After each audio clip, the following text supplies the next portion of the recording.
La parole est à monsieur Jérôme Le Gavre pour le groupe La France Insoumise.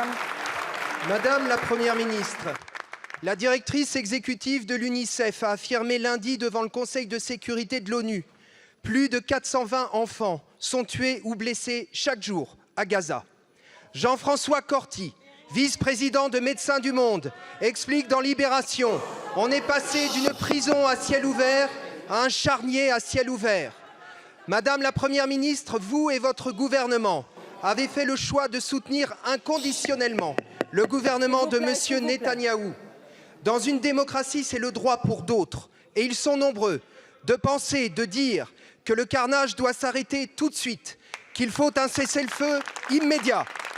Dans le monde entier, notamment en Europe, comme à Londres très récemment, des manifestations très puissantes ont lieu. En France, ces manifestations sont interdites, comme cela a été le cas samedi dernier à Paris.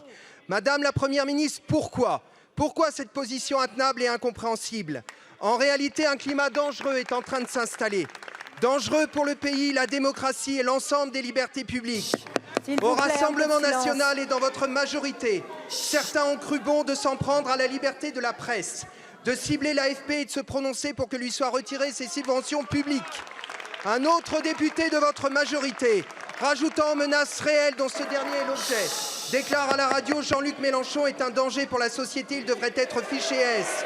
Madame la Première ministre, vous désolidarisez-vous nettement de ces propos irresponsables.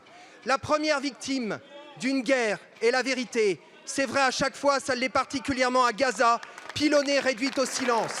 À ce jour, 28 journalistes y ont été tués. 2 tribunes viennent d'être publiées demandant aux autorités françaises d'appeler à la protection des journalistes qui tentent actuellement de travailler dans l'enclave pour y faire leur métier, informés. Reprenez-vous cet appel à votre compte. Autant de questions reliées à cette exigence que pour notre part nous clamons depuis le début. Cessez le feu immédiat. Je vous remercie. La parole. Monsieur Habib, s'il vous plaît, vous n'avez pas la parole. La parole est à Madame Laurence Boone, ministre des Affaires européennes. Merci Madame la Présidente, Monsieur le député Jérôme Le Gavre, Mesdames et Messieurs les députés. Je vais peut-être un petit peu me répéter, mais d'abord, Israël, dans sa réponse légitime à l'attaque terroriste dont elle a été victime, doit aussi protéger les populations civiles en application du droit humanitaire, car ces populations civiles n'ont pas à payer les prix des crimes commis par des groupes terroristes qui ne les représentent pas. Il faut être clair, je crois que le gouvernement l'a été. Les terroristes du Hamas ne représentent pas le peuple palestinien ni la cause palestinienne. Il faut le dire encore plus dans le contexte actuel de grande volatilité où certains acteurs tentent d'installer de la confusion. Le rejet le plus ferme des actions du Hamas est le moyen le plus sûr de faire entendre la voix des Palestiniens. Et la France condamne les agissements du Hamas et elle soutient les droits des Palestiniens. Peut-être puis-je aussi rappeler que face à la crise humanitaire qu'endure la population civile, une population civile qui souffre à Gaza, puisque vous l'avez évoqué, la France a annoncé 20 millions d'euros supplémentaires qui passeront par les agences des Nations Unies, le CICR et les ONG, et elle est prête à accroître cet effort si nécessaire.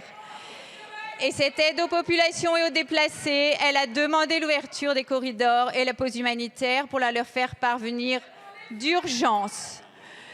À nouveau, je le dis, la distribution de l'aide aux populations civiles, à commencer par les plus vulnérables, suppose une trêve humanitaire qui pourra amener à un cessez-le-feu. Et les personnes qui souhaitent pouvoir sortir de Gaza doivent pouvoir le faire sans en être empêchées. Nous l'avons demandé pour nos agents, nos ressortissants et leurs familles.